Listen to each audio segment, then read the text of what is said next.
Olá pessoal, questão 27 é sempre, eu deixo muito bem claro que a questão dos negros no Brasil é vergonhosa, né?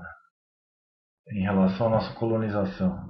Eu fico com vergonha de ter que falar sobre a escravidão, parece que é uma vergonha por ter sido colonizado por portugueses tão atrasados. Pena que a gente foi colonizado por ingleses que eram contra a escravidão, né? É sempre triste falar da escravidão para mim, mas todos nós somos descendentes de alguma maneira. Minha avó era baiana, misturada com mineiros, mineira, né, praticamente. E de alguma maneira também tenho descendência afro, mesmo sendo descendente de alemães, sendo branco dos olhos azuis. Mas eu, como a minha avó era bem miscigenada, tenho certeza que tenho também traços afro. Então, de alguma maneira, a gente tem que estar sempre revendo a história, né? Para não repetir a história de nosso tão atrasado Portugal que nos colonizou. Vamos lá. Que aspecto histórico da escravidão no Brasil do século XIX pode ser identificado a partir da análise do vestuário do casal retratado acima? Bem, queridos, sempre, para mim é muito triste falar disso, mas a gente tem que falar, né? Relembrar a história. Bom, hoje estamos num país plural, todas as cores, todos os credos, todas as formas sociais.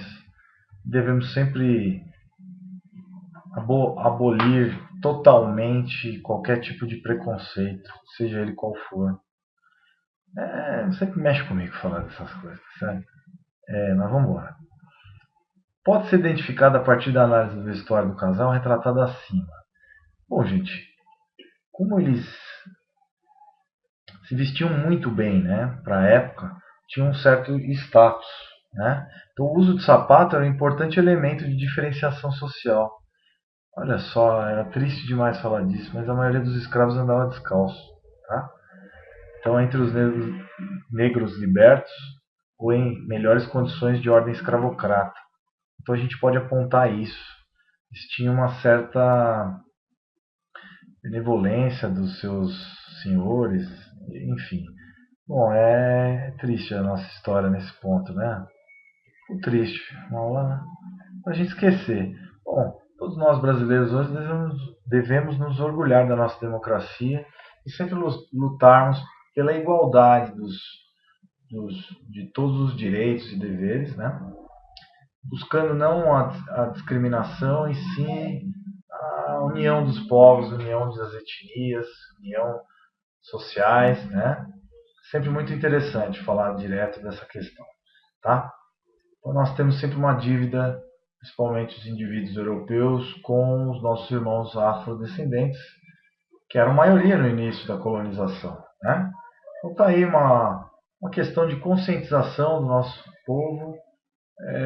Acredito que o Brasil já seja uma cultura miscigenada, e né? Uma das maiores culturas miscigenadas, a maior cultura miscigenada do mundo, e está dando certo. E é um grande exemplo, tá certo? Então, um grande abraço a todos, espero ter dado uma aula legal e ter emocionado vocês de alguma maneira, tá certo? Grande abraço a todos. Veja sempre a importância do passado para a gente nunca errar de novo, certo?